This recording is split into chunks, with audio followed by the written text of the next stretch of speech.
جب انسان غصے کی حالت میں ہوتا ہے اور اس پر قابو پانے کی صلاحیت نہیں رکھتا تو پھر سب سے پہلے نبی عالم صلی اللہ علیہ وسلم نے فرمایا کہ جب تمہیں غصہ آئے تو چپ کر جاؤ۔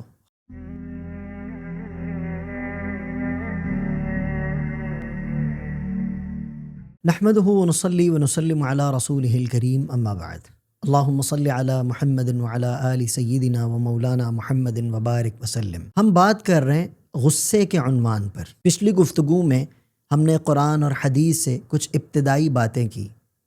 اب کی گفتگو میں ہم بتائیں گے غصے کے زیادہ نقصانات کیا ہیں اور اس سے بچنے کا طریقہ کیا ہے۔ پہلے ہم بات کرتے ہیں کہ غصے کے نقصانات کیا ہیں۔ نمبر 1، اور یہ باتیں یاد رکھیے، اپنے بچوں کو بھی بتائیے، ہر کسی میں اس بات کو عام کیجیے۔ جب انسان غصے کی حالت میں ہوتا ہے اور اس پر قابو پانے کی صلاحیت نہیں رکھتا تو پھر سب سے پہلے انسان کے اپنے جذبات مجروح ہوتے ہیں۔ انسان اندر سے ختم ہونے لگ جاتا ہے، اندر سے ٹوٹ جاتا ہے اور اس کے رشتے ناتے اس سے دور ہو جاتے ہیں، اس کے رشتے ناتے اس سے ٹوٹ جاتے ہیں۔ جیسے کہ بعض اوقات دیکھا ہے کچھ لوگ اپنے رشتہ داروں کے ساتھ رہتے ہیں، بہت اچھے بن کے رہتے ہیں، سخاوت بھی کرتے ہیں، بہت اچھے مزاج کے ساتھ بھی رہتے ہیں، لیکن اچانک کسی وجہ پر ان کو غصہ آتا ہے اور وہ غصے میں بے قابو ایسے ہوتے ہیں کہ جو پہلے ان کے مزاج کو اچھا سمجھ رہے ہوتے ہیں، جو ان کی طبیعت سے محبت جن کے اندر پیدا ہونے لگ جاتا ہے، وہ ایک دم دور ہو جاتے ہیں۔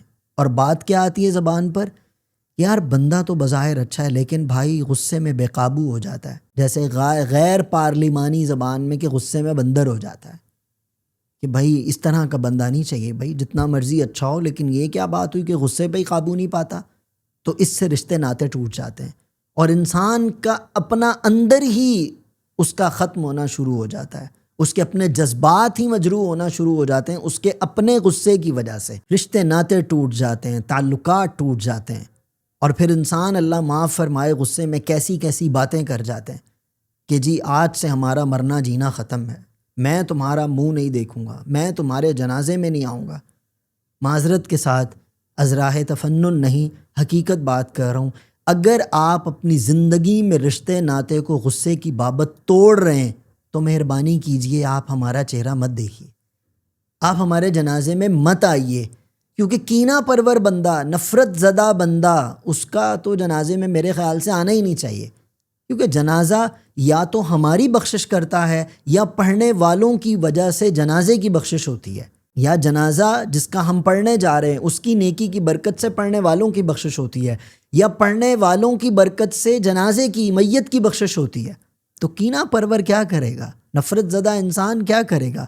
لہٰذا غصے کے اوپر قابو پانا بہت ضروری ہے۔ اس کا دوسرا نقصان کیا ہے؟ دوسرا نقصان یہ کہ جب انسان غصے کو اپنے اوپر حاوی کر لیتا ہے اور اس کو کنٹرول نہیں کرتا، اپنی عقل کو کھو دیتا ہے، اور جب اپنی عقل کو کھوتا ہے اس وقت سب کچھ اس سے فنا ہو جاتا ہے، اور جب اس کا غصہ اترتا ہے پھر اس کو پچھتاوا ہوتا ہے کہ میں نے غلط کیا، پھر اپنے آپ کو جھوٹ موٹ کی تسلیاں دیتا ہے، اور پھر اس اپنے غصے کو کسی اور پیرائے میں لا کر لوگوں کے سامنے بیان کرنے کی کوشش کرتا ہے، اپنی غلطی کو چھپانے، اس پر پردہ ڈالنے کی کوشش کرتا ہے، پھر مسکراتا بھی ہے، پھر میٹھا بھی ہو جاتا ہے، پھر ٹھنڈا بھی ہو جاتا ہے، سب کچھ ہو جاتا ہے، لیکن وہ کہتے ہیں نا کہ امپریشنز جو ہوتے ہیں نا وہ لوگوں کو یاد رہتے ہیں، لوگ اس کو نہیں بھولتے، لوگ آپ کے اس بے وقوفانہ رویے کو کبھی نہیں بھولتے، لوگوں کے ذہن میں یہ بات نقش ہو جاتی ہے کہ بابا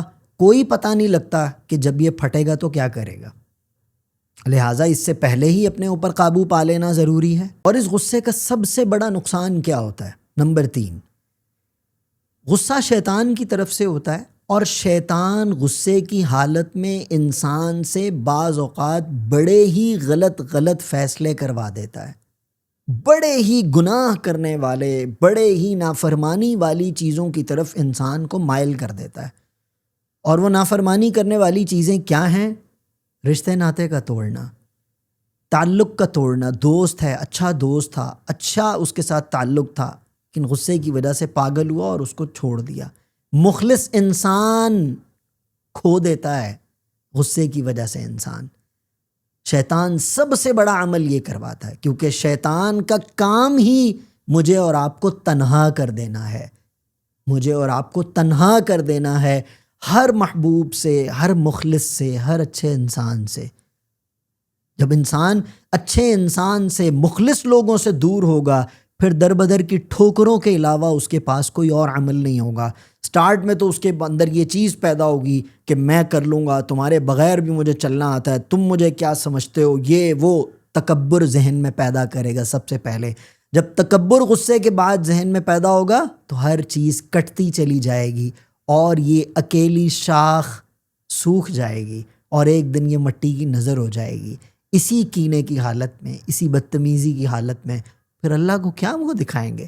سب سے بڑا نقصان یہ ہے، لہٰذا غصہ کرنے سے بچنا چاہیے۔ اب ہم بات کرتے ہیں کہ غصے سے بچا کیسے جائے گا۔ اس کے لیے ہم سب سے پہلے نبی دو عالم صلی اللہ تعالیٰ علیہ وسلم کے پیارے فرمان کا مطالعہ کرتے ہیں۔ ابو داؤد شریف میں روایت ہے، نبی دو عالم صلی اللہ علیہ وسلم نے ارشاد فرمایا، ان الغضب من الشیطان، کہ غصہ شیطان سے ہے، وَإِنَّ الشَّيْطَانَ خُلِقَ مِنَ النَّارِ، اور شیطان آگ سے پیدا ہوا ہے، وَإِنَّمَا تُطْفَأُ النَّارُ بِالْمَاءِ، اور آپ نے فرمایا کہ آگ کو پانی بجھا دیتی ہے، فَإِذَا غَضَبَ أَحَدَكُمْ فَلْيَتَوَضَّأْ، اور جب تم میں سے کسی کو غصہ آئے تو وضو کر لو۔ اس حدیث سے ہمیں غصے سے بچنے کا علاج پتہ چلا، اور نبی دو عالم صلی اللہ تعالیٰ علیہ وسلم کی اس مبارک حدیث سے یہ بھی بات پتہ چلی کہ غصہ آ جائے گا، اور یہ بھی بات پتہ چلی کہ غصہ شیطان کی طرف سے ہوتا ہے، یعنی غصے میں بے قابو ہو جانا شیطان کی طرف سے ہوتا ہے۔ جیسے میں نے پہلے تفصیلی بات کی، میرے خیال سے اس تفصیل کو دوبارہ بیان کرنے کی ضرورت نہیں۔ تو اب اس سے بچنا کیسے ہے؟ وضو کر لے انسان۔ جب وضو کرے گا، اس کے اعضاء کے اوپر جب ٹھنڈک پڑے گی، یہ ٹھنڈک دو طرح کی ہوتی ہے، ایک جسمانی ٹھنڈک ہوتی ہے، ایک روحانی ٹھنڈک ہوتی ہے۔ یاد رکھیے کہ وضو کرنے سے انسان کے گناہ جھڑتے ہیں۔ دلیل اس بات کی نبی دو عالم صلی اللہ تعالیٰ علیہ وسلم کی وہ بات کہ آپ علیہ السلام نے صحابہ کو فرمایا کہ جس کے گھر کے سامنے نہر گزرتی ہو اور وہ 5 مرتبہ اس میں غوطہ زن ہو، کیا اس کے اوپر کوئی میل رہے گی؟ یعنی جسمانی پاکیزگی بھی ہے۔ اور اگر اس کے بعد وضو کرنے کے بعد وہ اللہ کی عبادت میں مشغول ہوگا تو اس کے اندر کی میل بھی ختم ہو جائے گی، یعنی نماز کی ترغیب ہے بہرحال اس حدیث کے اندر۔ تو وضو کر لے۔ وضو سے 2 چیزیں، اعضاء و جوارح بھی ٹھنڈے ہوتے ہیں، روح بھی اس کی ٹھنڈی ہو جائے گی، اور اس کا ذہن بھی اس چیز سے ہٹ کر دوسری کی طرف متوجہ ہو جائے گا۔ اور بھی احادیث میں نبی دو عالم صلی اللہ علیہ وسلم نے جو غصے کی بابت نصیحتیں فرمائی وہ ملاحظہ فرمائیے۔ نبی دو عالم صلی اللہ علیہ وسلم نے فرمایا کہ جب تمہیں غصہ آئے تو چپ کر جاؤ، خاموش ہو جاؤ۔ سب سے بہتر بات، من صمت نجا، او کما قال صلی اللہ علیہ وسلم۔ آپ علیہ السلام نے فرمایا کہ چپ رہ جانا یہ نجات ہے۔ اور دوسرا ایک حدیث کے اندر کیا علاج بتایا؟ آپ نبینا علیہ السلام نے ارشاد فرمایا کہ جب تمہیں غصہ آئے، کھڑے ہوئے ہو تو بیٹھ جاؤ، بیٹھے ہوئے ہو تو لیٹ جاؤ، اور اگر پھر بھی غصہ ختم نہ ہو تو پھر مجلس بدل لو، وہاں سے اٹھ کر چلے جاؤ، مجلس کو تبدیل کر لو۔ اور ایک حدیث جیسے میں نے پہلے حدیث بیان کی اسی سے مماثلت رکھتی کہ نبی دو عالم صلی اللہ علیہ وسلم نے فرمایا کہ جب تمہیں غصہ آئے تو فوراً وضو کرو، کیونکہ غصہ آگ سے ہے اور پانی آگ کو بجھا دیتا ہے۔ اعوذ باللہ من الشیطان الرجیم پڑھو، اللہ کی پناہ پکڑو شیطان مردود سے۔ یہ چیزیں غصے پر قابو کرنے کے لیے بہت ضروری ہیں، اور یہ نبی علیہ السلام کے بتائے ہوئے نسخے ہیں، نبی علیہ السلام کی نصیحتیں ہیں، اور جو شخص نبی دو عالم صلی اللہ علیہ وسلم کی مبارک نصیحتوں پر عمل کرے گا یقیناً کامیاب انسان بنے گا۔ اور یاد رکھیے، مومن کی پہچان یہی ہے کہ وہ اپنے غصے پر قابو پاتا ہے اور لوگوں کی غلطیوں کو درگزر کرتا ہے، بلکہ غصے کی وجہ سے یا ان کی غلطیوں کی وجہ سے اپنے دل میں کینہ، بغض، حسد، عداوت، نفرت ایسی چیزوں کو پیدا نہیں ہونے دیتا۔ لہٰذا جو لوگ اس طرح کی بیماری میں مبتلا ہیں وہ آج ہی سے نبی پاک صلی اللہ علیہ وسلم کی مبارک نصیحتوں پر عمل کرنا شروع کریں، اور اگر آپ کسی پر غصے ہیں تو اللہ کے لیے معاف کر دیں، اپنے دل کو پاک کریں، اور یاد رکھیں معافی کا مطلب ہرگز یہ نہیں ہوتا کہ آپ بظاہر تو معاف کر دیں لیکن اپنے دل کو اسی گندگی کے اندر رکھیں، یہ چیز نہیں ہے، بلکہ اپنے دل کو پاک کریں۔ ہمارے شیخ حضرت مفتی محمد حسن صاحب دامت برکاتہم، ان کے استاذ اور ہمارے بڑے شیخ حضرت صوفی سرور صاحب رحمۃ اللہ علیہ فرمایا کرتے تھے، معاف دل صاف، معاف دل صاف، کہ جب معاف کر دیا تو پھر دل بھی پاکیزہ کرو۔ یہ نہیں ہے کہ زبان سے معاف کر دیا اور دل کے اندر وہی گندگی کا بوجھ اٹھا کر پھرتے رہے۔ ایسا شخص مفلس ہوتا ہے، ایسا شخص ذہنی اور قلبی بیمار ہوتا ہے۔ مومن کی پہچان یہ نہیں ہے کہ وہ نہ تو معاف کرنے والا ہو اور نہ وہ درگزر کرنے والا ہو اور نہ وہ غصے پر قابو پانے والا ہو۔ یہ شیطان کا بندہ ہے، رحمان کا بندہ نہیں ہے۔ اور یاد رکھیے، غصے کے اندر ہمیشہ سوچ سمجھ کر بات کیجیے، کیونکہ بعض اوقات جب آپ کا دماغ آپ کے جسم پر، آپ کا نفس آپ کی روحانیت پر حاوی ہوگا تو پھر آپ کی زبان کو تلوار کی طرح بنا دے گا، پھر آپ کی زبان کو زہر آلود بنا دے گا، پھر آپ کے الفاظ کو آگ جیسا بنا دے گا کہ جو سامنے والے کو جلا کر راکھ کر دیں گے، یا آپ کی زبان کی تیزی اگلے کو چیر کر رکھ دے گی۔ اور یاد رکھیے کہ تلواروں کے زخم مٹ جاتے ہیں، باتوں کے زخم نہیں مٹتے، لیکن باتوں کے زخم بھی ہمیں مٹانے ہیں، باتوں کے زخم بھی ہمیں مٹانے ہیں، اللہ کی طرف متوجہ ہونا ہے۔ آخری ایک حدیث نبی دو عالم صلی اللہ علیہ وسلم کی ملاحظہ فرمائیے اور بات کو ختم کرتے ہیں۔ ابن ماجہ شریف میں آقا انعامدار صلی اللہ علیہ وسلم کی مبارک بات آئی۔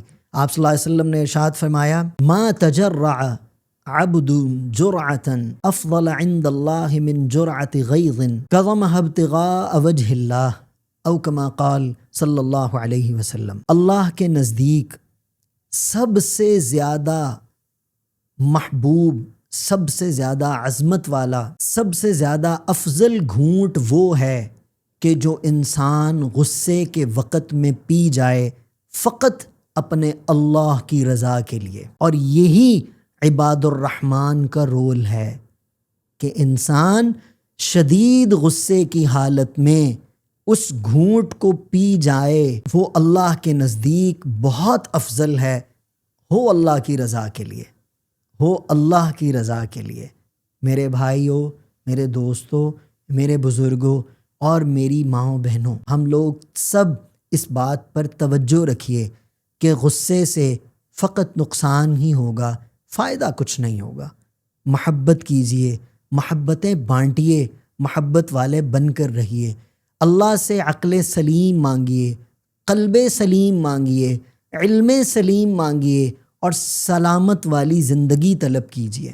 اپنے وجود کو خیر والا بنائیے کہ ہمارے وجود سے، ہماری آنکھ سے، ہماری کان، ہماری زبان، ہمارے تمام اعضاء و جوارح سے خیر نکلے، خیر پھوٹے اور خیر پھیلے۔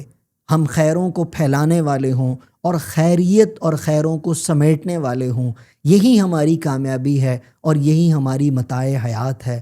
اللہ رب العزت مجھے آپ کو اس بری بیماری سے اور تمام برائیوں سے محفوظ فرمائے، آئی نسلوں کو بھی محفوظ فرمائے۔ اقول قولی ھذا استغفر اللہ لی ولکم ولسائر المسلمین۔